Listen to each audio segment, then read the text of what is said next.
call, Madam Clerk, to establish quorum. Terry McClung. I'm here. Nick Roberts. Anybody here from Nick? Autumn Slane. Here. Bill Ott. Here. Melissa Green. Here. Harry Meyer. Here. We have 5. Stand for the Pledge of Allegiance. I pledge allegiance to the flag of the United States of America and to the republic for which it stands, one nation, under God, indivisible, with liberty and justice for all. All right, get a motion to approve the agenda? So moved. Second. All right, got any additions, anybody? Hearing none, all those in favor of the agenda as submitted, signify by saying aye. Aye. Any opposed? Motion to approve the minutes for September 12th. Motion to approve. Second. All right, got a motion and a second to approve the minutes. Any additions, corrections? Hearing none, all in favor, signify by saying aye. Aye. Any opposed? All right, so moved. Looks like we've still got some vacancies on the CAPC. Got 2 vacancies in there. So if you're interested in that, please submit your application down to the CAPC office. Also, we have a vacancy in the Parks Commission. So if you're interested in that, in volunteering for the parks, please submit an application. That brings us up to public comments. Please limit your time to 3 minutes. Hi, everyone. Steph Gordon Glassford, I live at 23 Hale. So just real quickly, I just wanted to explain that, part of the reason why so many of us in the neighborhoods are a little concerned is, we just found out about that parking lot at 5 Douglas by chance. So we're just kind of asking for some more transparency, the more following of protocol, and, even code enforcement. So, just so that the whole community is aware, so we can, be involved and go from there. So it's transparency, I suppose, is my main point. So, thank you very much.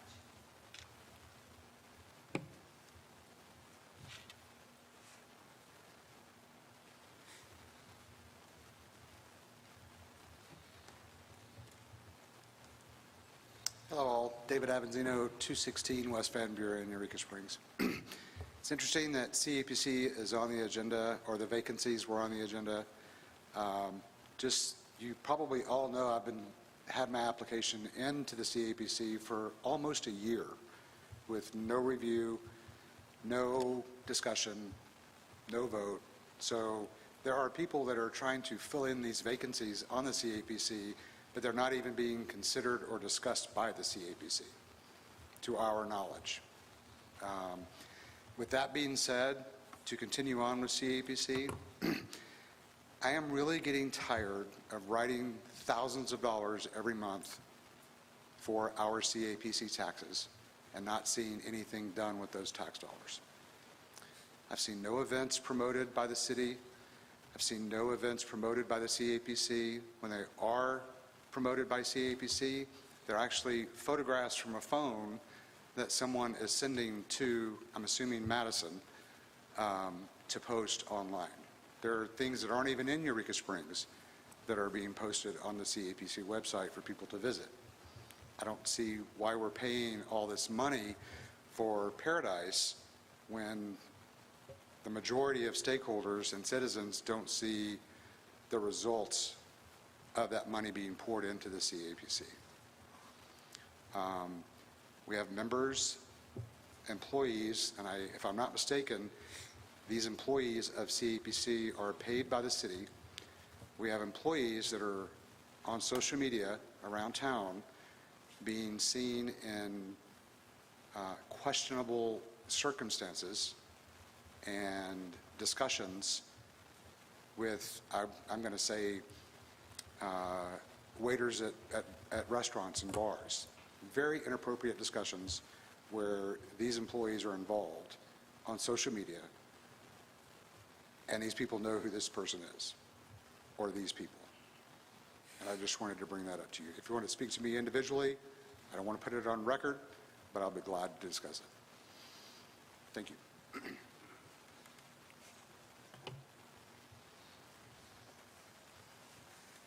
Good evening. I'm R.J. Josephine. I live at 60 Steel Street. And first of all, I want to thank you for the response that we did receive on the situation at 5 Douglas Street. I'm glad that the city did finally take it seriously after 5 years or so of demolition by neglect. Points out the fact that we have very little codes enforcement in this city. And to find out that the codes enforcement is an adjunct of the police department, well, it doesn't really make sense, because it takes away from the police department, and you can't adequately enforce codes, and law enforcement is a totally different animal from codes enforcement. And I think to conflate the two is it's not in anyone's best interest, and certainly not in the city's. I would hope that in the future you would consider establishing a codes administration, and that would they'd have a supervisor and a field responder, inspector. And I did want to thank you too. I think there is some movement on the illegal tree cutting that was conducted at 46 Copper. Guy put a boom truck in there ostensibly to cut down a dead tree on the property, cut down all the street trees. There was 3 mature flowering red buds, shaded that whole corner, and took those all out, left 4-foot tall stumps, decided he couldn't use the boom truck to do what he meant to do, and then pulled his equipment out. There's no punishment, there's no restitution. I don't know. So that's something I'm going to follow as well. Again, I would speak also to the transparency. We kind of concerned about the lack of public input before these decisions are made, and the lack of public notification. And also as a continuing part of the 5 Douglas, work has stopped there, but he's still got material in the street, and it poses a hazard to the neighborhood. Thank you for your time.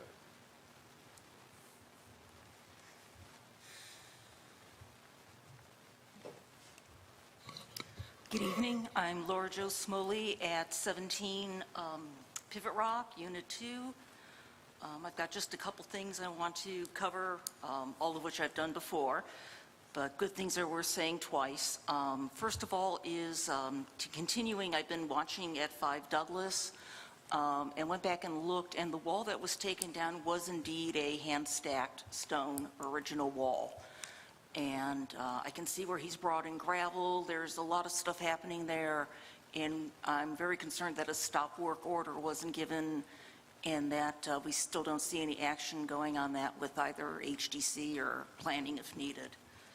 Second item is in the residential contemporary neighborhoods, I really encourage council to get with the Planning Commission, come up with a plan for a study for sidewalks, bike lanes, and pocket parks in the contemporary areas, so people can, within easy walking distance, enjoy some place to go and have the ability to get there without fighting the street traffic.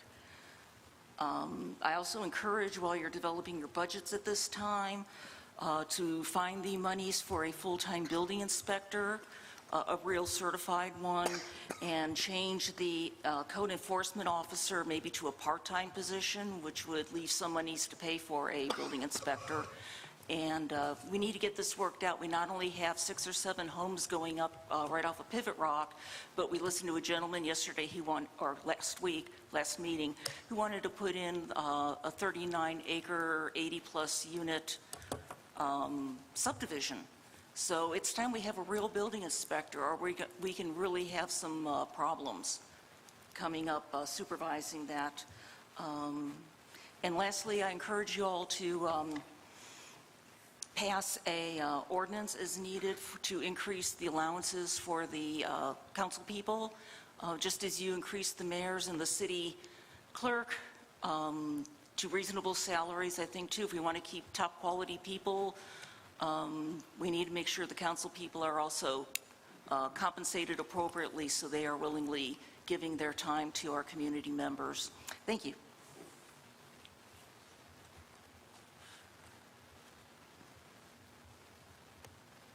right, anyone else? All right, that concludes our public comments for this evening.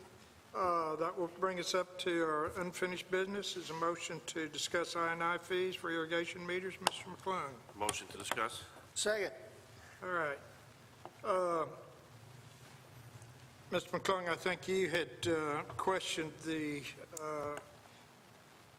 I&I fees and how that was noted, and I was under the impression you were talking about on our water bill, but you're actually talking about how it's noted on our budget. Is that correct?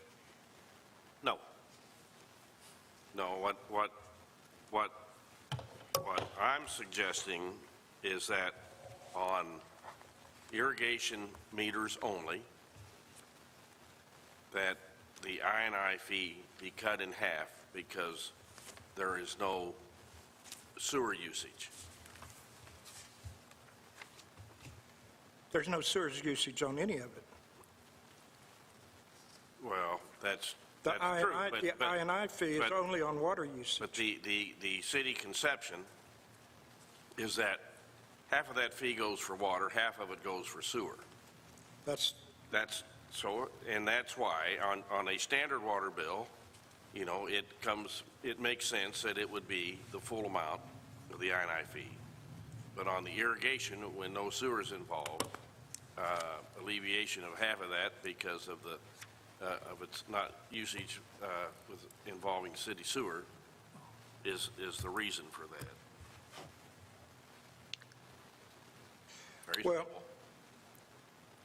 simple. yes. Why would it be together? Beg your pardon? Why would they be together? Why would you bill sewage and, They're not together on our water bill. At least on my water bill, they're not.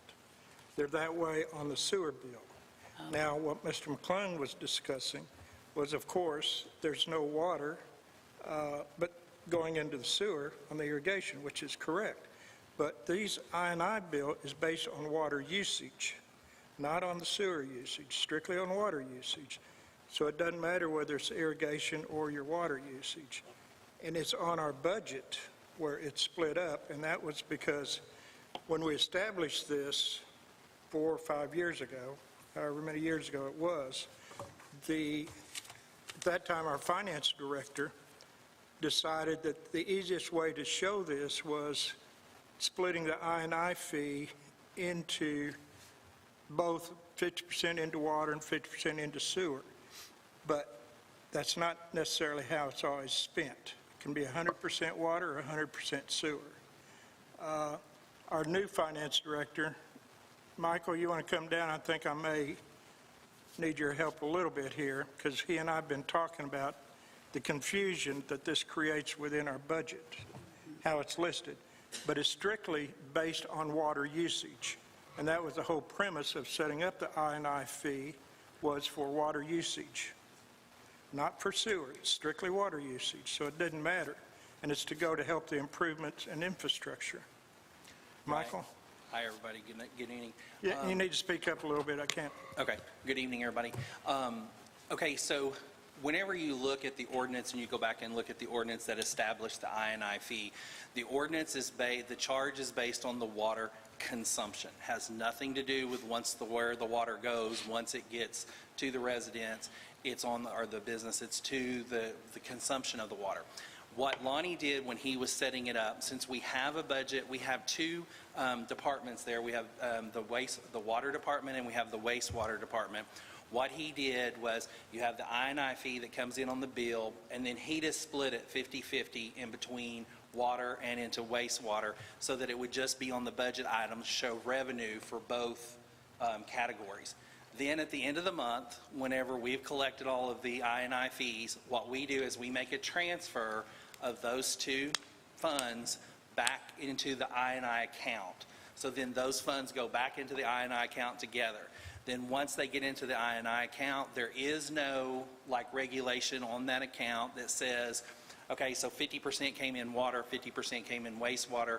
We can only use it on those kind of infrastructure improvement. It's in the I&I account, and all of that money can be used for anything that's deemed to be infrastructure and improvement. So if it was, say we needed a new wastewater treatment plant, we could use all of that money on that plant.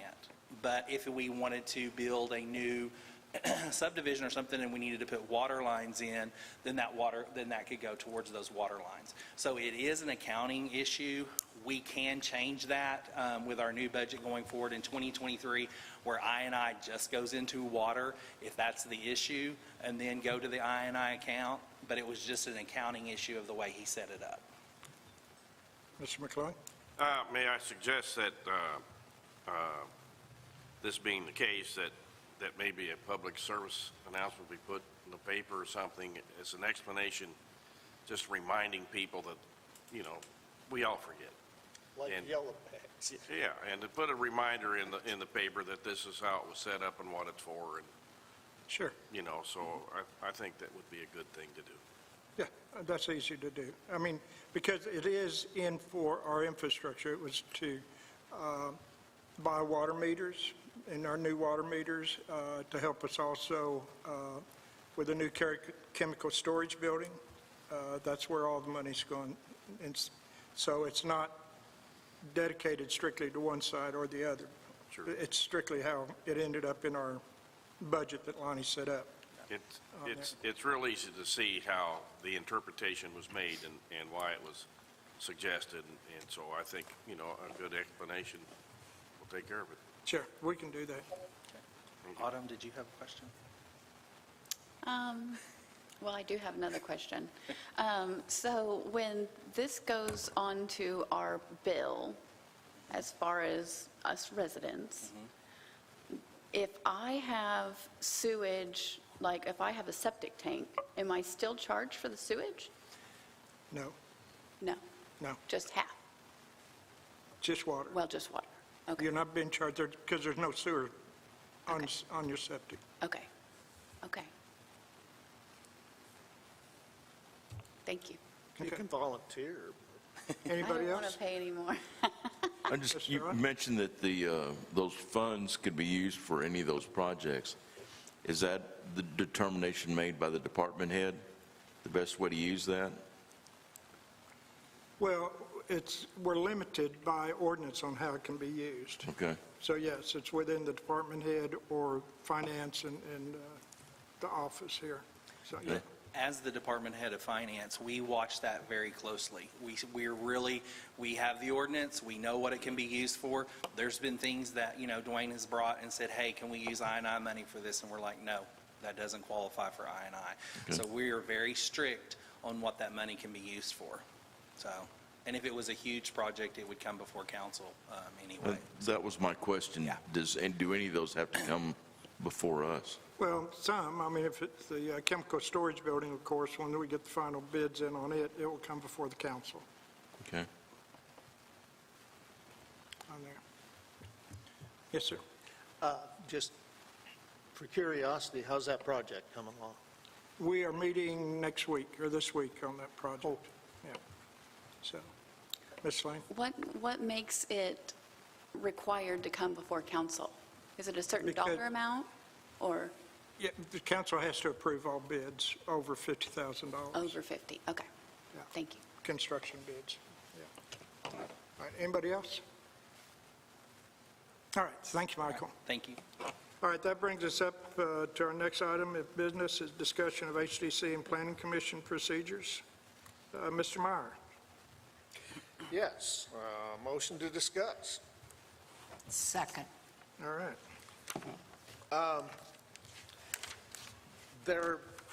There's a lot of people in town, and I include myself in it, is that there's much confusion about how projects are permitted and how they start, when they start. For instance, the lot next door to me, the man that bought the lot, he wanted to build a house. He didn't have any plans for the house. He didn't have, he didn't have arrangements for financing or anything. He just came and wanted to cut trees down to build the house on. Well, he got the permit to cut the trees. He cut the trees, and they just laid there for 4 years. He never built a house, he's got the lot up for sale. So maybe we need to tweak that a little bit so that their intentions are cast in stone for some, at least get close enough to where he's got drawings for a house. He knows what he's going to build before you break ground or cut trees or,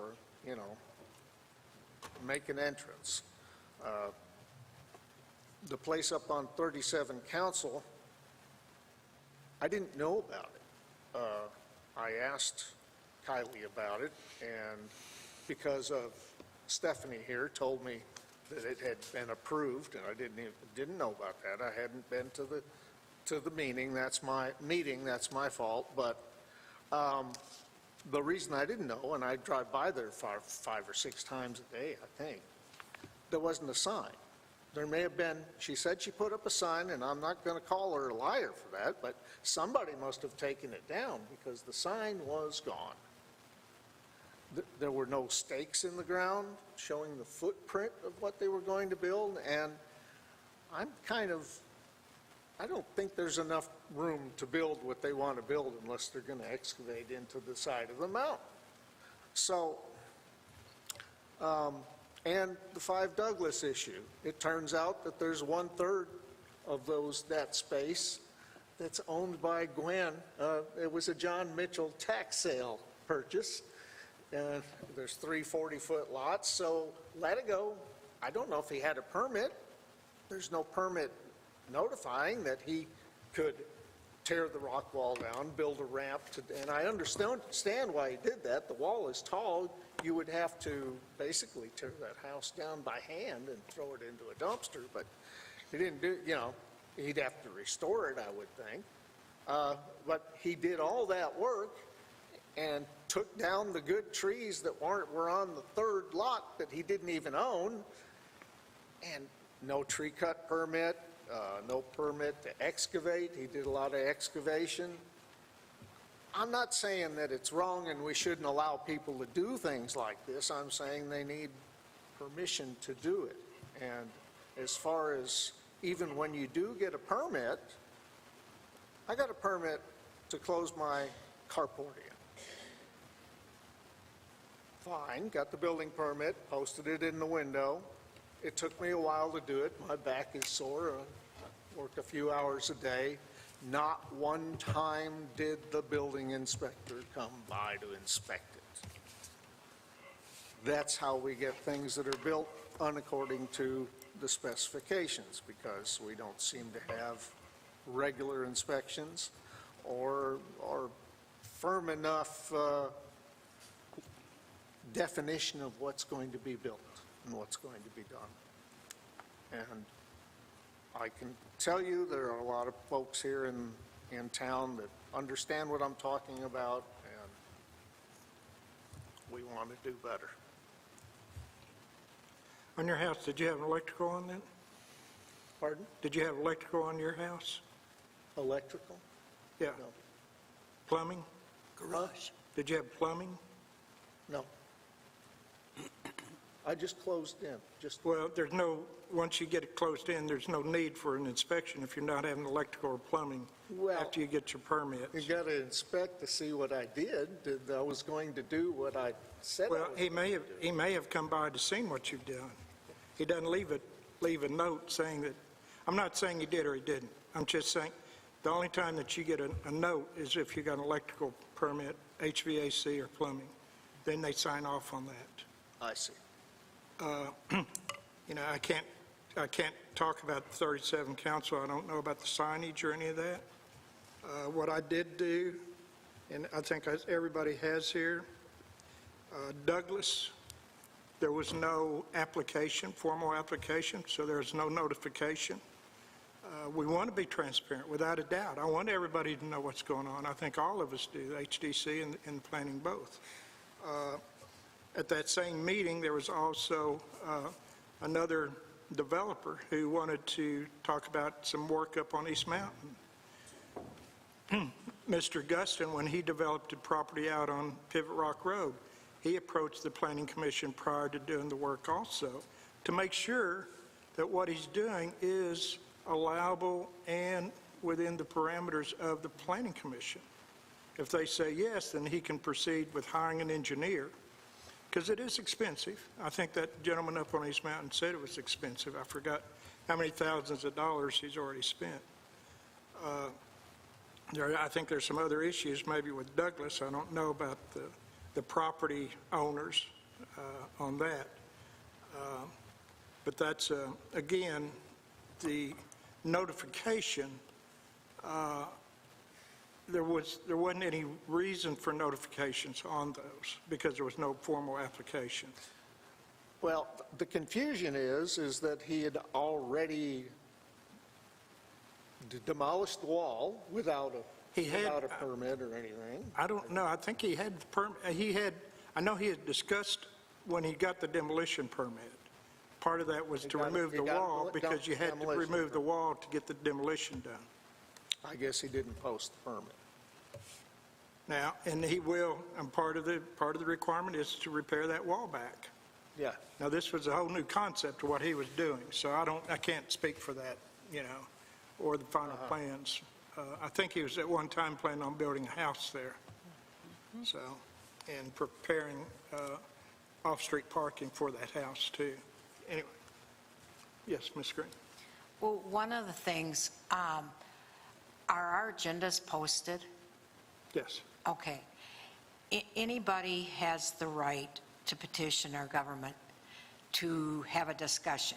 Discussion doesn't mean getting, and sometimes the ideas are like, oh my God, but sometimes there's something good in them and we can change things for them, and I don't want people to lose that right. And I don't really know a lot about Latigo's parking lot, and I do respect what the Planning Commission came up with, and I will back them up.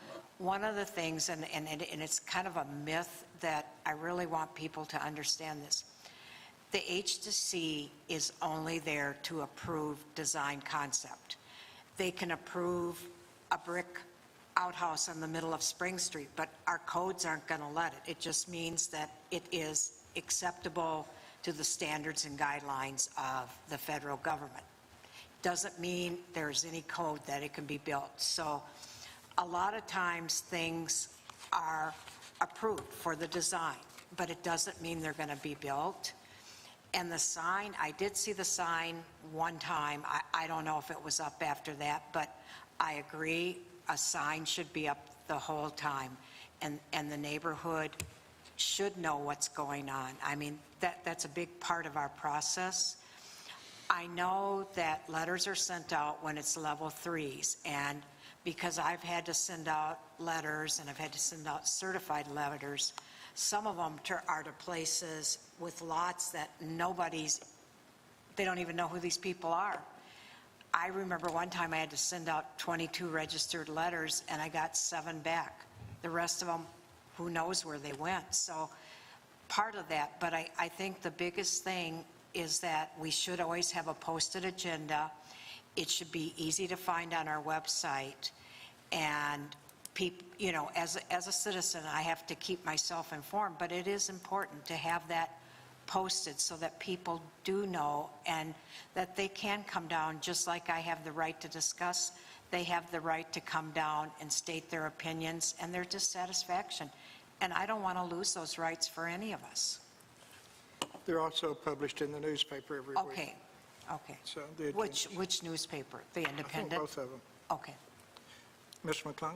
Just along with that, the problem you have is that, our agendas are posted, but we have the fluidity to amend our agenda at the meeting. I don't know if the Planning Commission can do that. They can. If they can, so, that means things can be added to the agenda, short order without any preparation. So that's not always a fail-safe protection. That's true, but in this case with Douglas, it was on the agenda for discussion. That's good. I'm just saying that. Yeah, no, absolutely. You're right. So, Ms. Lane? I just feel like all these things just need to be addressed. I mean, it's constant, one thing after another of transparency, following through. It just, who's in charge? Who's in charge? Whose responsibility is it to make sure that these things happen?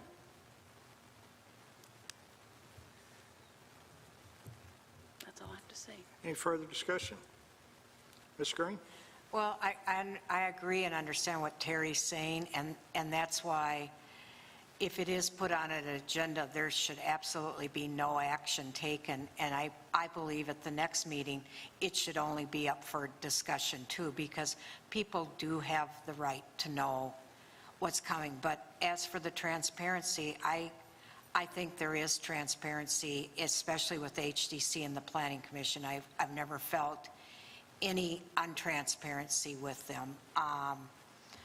I hate that word being bannered around because I think it's meant to discredit when there is no discrediting. But I think as citizens, I do always want to know it's easy for us to access and it's out there. And I do want to see, like Mr. McClung brought up, that if it is put on the agenda and discussed, it cannot be voted on at the next time because I do feel the public has a right to know.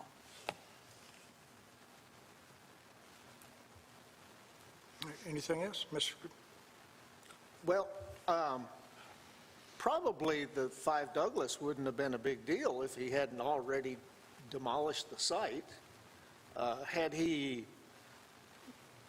gotten approval for whatever he was going to do first, such as, I got to tear this house down so I can build this house.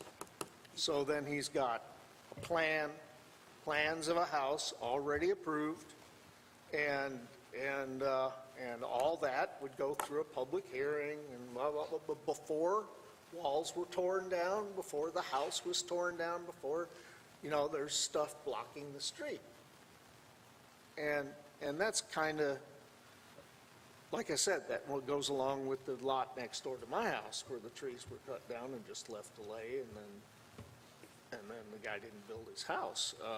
Certainly, things like that can happen, like if financing falls through or something like that. But at least we have the plan on the site that was staked out. So, these trees have to be cut down because they're going to be within the footprint of the house. And then it turns out 1/3 of the space up there had trees cut down that weren't even his. Mr. McClung? The problem with that is that, like, that particular house, it was in sad condition way before Latigo came on the scene. And when the owner was living there, it was already beyond repair, and she was still there. So, you have to look at it as a risk, a hazard to the city, to residents, to, rat infestation, anything, something like that. You've got to allow something like that to be taken down. And I understand, there's plenty of lots that are cleaned off. So there's nothing wrong with cleaning off a lot. And, especially when it's a hazard to life, which I believe it was. I almost went up there and went traipsing around through it, and I changed my mind. I said, nah, I don't think I need to expose myself to whatever's in here. What you're saying, I understand what you're saying, but sometimes it has to, I could see why it would need to come down, but it can be done without destroying the property that it's on, too. There's ways to do that. So, anyway. And I'm also, and going back to another council, what you're talking about, trees being cut down without any plan. I haven't been on the Planning Commission in quite a few years. Ms. Green might correct me on this, but normally tree permits would not be allowed without a plan being shown. Now, unfortunately, all you need for a residential plan is something scratched on a piece of note paper or the back of a cardboard, and they'll accept that as a floor plan. and that's all that's really required, even to get a building permit. There's not much more than that. No, I don't believe that's correct. Well, I think you've got to have side elevations and all that now. you do for HDC, not for Planning Commission. We don't have any kind of Where did that go? It used to be there. Not elevations on buildings for planning. It was never there that I know of, Ms. Green. In planning, there is no thing for our residential property. You buy something, if you want to build something, you go get a tree permit, cut them down. I've never had anything come, Terry, not my, It's been a long time since I've been on there, but I just don't believe that to be true. Yeah, it's it. You got to look at the book. It's all been there. No. There's. Okay. well, but it doesn't come to I stand the, corrected then. it doesn't come to the planning I'll hold it out commission. when I get home, but I'll stand corrected right now. I believe I'm correct. The residential stuff doesn't come to us, it comes to HDC. We have no design guidelines dictating what the exteriors look I like. didn't say that there were guidelines as to what, but you have to show a footprint. You have to and show- you have to show a side elevation and your how you're going to grade it out and all Oh, that. and I'm not saying that. You said elevations. I thought you meant building elevations. Right, No. but that doesn't come to planning, it goes to the building inspector, Sure it does. not in Plan- not in residential. I think that's right. I think that's only commercial, It's only commercial, In order to get the permit, it does have to go to the HDC. though, if it's in the historic if it's district. in the historic district. If it's not in the historic district, it does not. Right. Goes to the building. The tree permit is about the only thing that came to planning. Our setbacks, If it's in excess of a certain number, it comes to planning. right, Or if it's an antique tree. yeah. All right, anything else? All right, well, that concludes our business then. Point of inquiry. Yes, sir. Mr. Mayor, on the, earlier, it had second quarter financial report for the CAPC. Is that something that, It hasn't been passed It yet. hadn't been passed yet. okay, It should be passed this week, Yet my to have a meeting. understanding. Still. okay. Well, I just knew it was on there. I just didn't, My understanding, it's going to be passed at this next meeting. okay, thank you. Right. All right, agenda setting, anyone? All right, it's council comments. Mr. Ott? Just real pleased that all the business is coming to our community once again. Thank goodness for automobile enthusiasts. I know that, during the pandemic years, we had gotten away from that. But it's good to see those things coming back. It's good to see Eureka being top of the mind awareness to certain affinity groups that want to come back year after year after year. And I'm very pleased with that. And I think our town welcomes those and makes those that come to those events feel welcome. And I hope that will continue. Thank you. Ms. Green? Well, I agree with Bill. It's nice seeing our events come back. There was a ton of Jeeps in town. One of the things I would like to talk about, a couple things, is it's nice having citizens come and start to voice opinions about protection of our neighborhoods. And really what was applicable when I moved here and what was applicable 5 years has changed. And our neighborhoods, I believe because of the increase of tourism, are taking some hits, and protecting them is becoming, to me, an extremely important thing. The next thing I want to talk about is, I talked about it before, is this extreme viciousness that is exhibited in town, and is exhibited so much on some of these social media things. And some of the viciousness towards our younger people here, and these are young people who are educated, they're smart, they're strong, and they've just been beat to death. And when I hear stuff like, oh, well, they own a house in Rogers, so they're not vested here.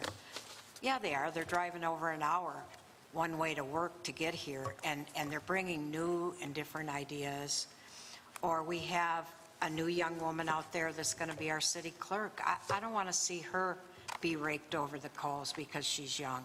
We have our tourism director who, on these blogs, people have made fun of how she dresses, how she speaks. The cruelty that I've seen, and then these very people are saying, but we need young people. Well, what do we need them for? For sport? So I'm going to ask, please, people, be respectful. You know, these young people are our future, and yes, they make mistakes just like I still make mistakes.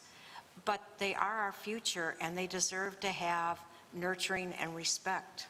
Thank you. Ms. Slane? No comment. Mr. Meyer? Well, if a business is writing big checks to the CAPC, it's obvious that the advertising is working. That's all I got to say. Mr. McClung? I have a comment also in regard to the CAPC, and I believe that, as David spoke of earlier, I think that they need to do something about the vacancies also.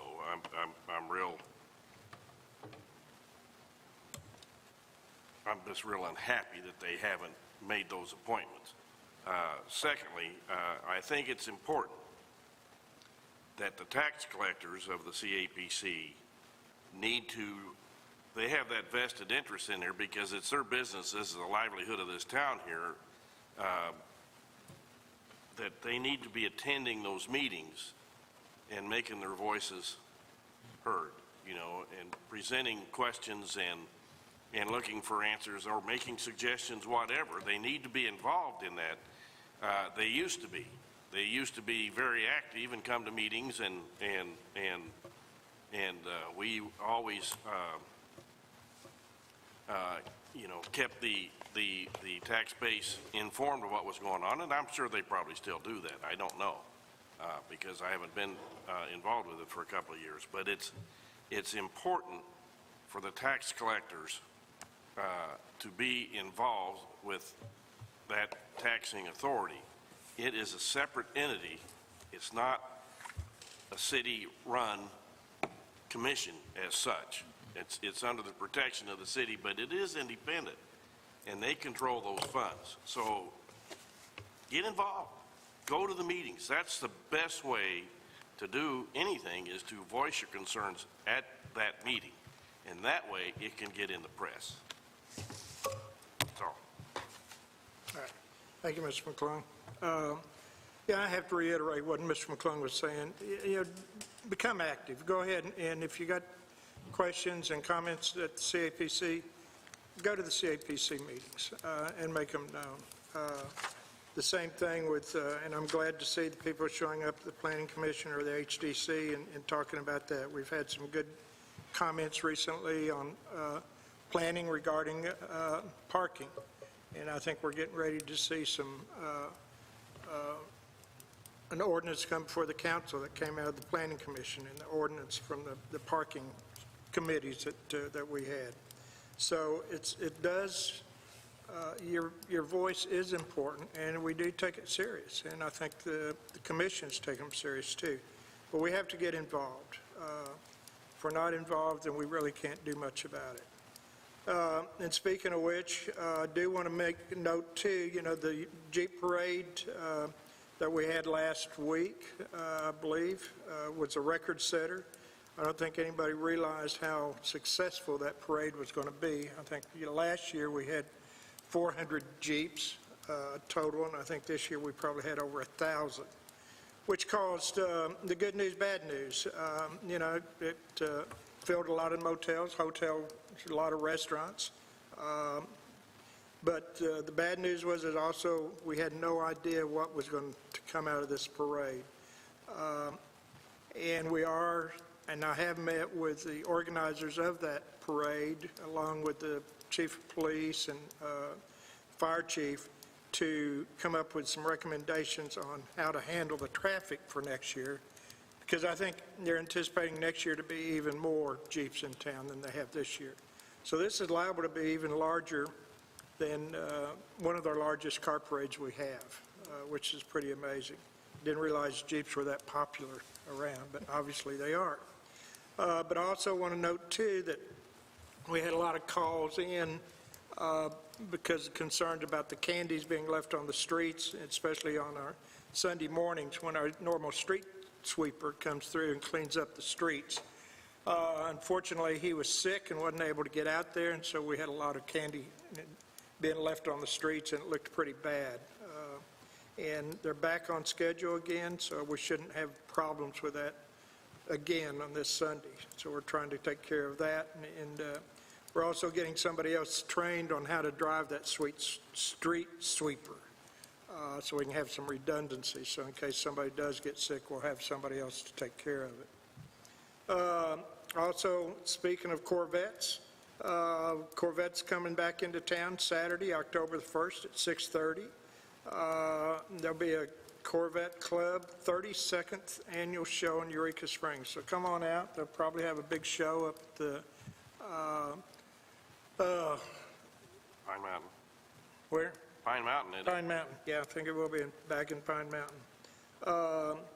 Also tomorrow, which is, I think the first time that I know of this happening, tomorrow at Tuesday on the 27th at 11 a.m., we'll be closing down Spring Street for about an hour between 10:45 and 11:45 to celebrate the 100th anniversary of the Great Bank Robbery here in Eureka Springs in 1922. So they're going to reenact the shootout on Spring Street. So that should be exciting. Also, one of our, again, we're going to have a lot of people coming in, and probably a lot of people, locals, may be leaving town or staying in. The Bike Blues and Barbecue commences October the 5th. So this year it looks like it's going to be larger because of what's happening over in the corridor.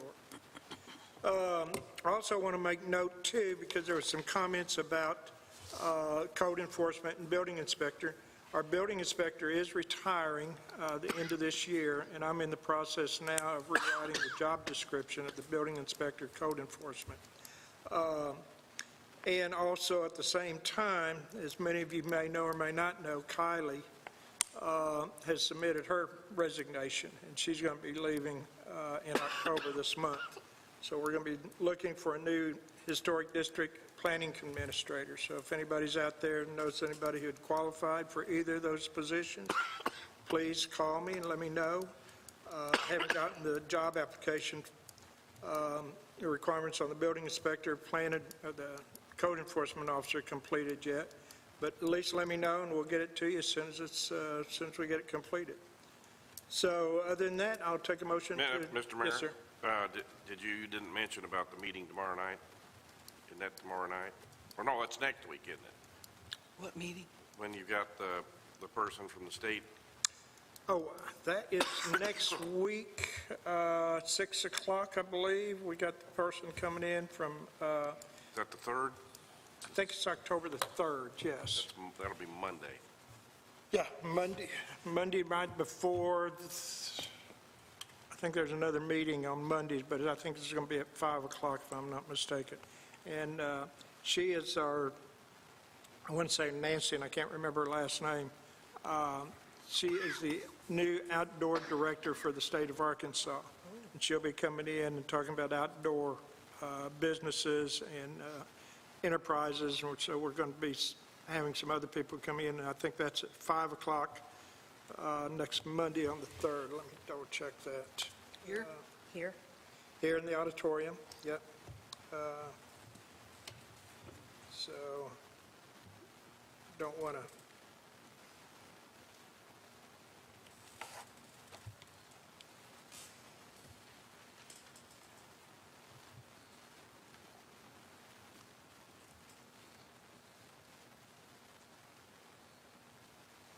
Is that Caitlin?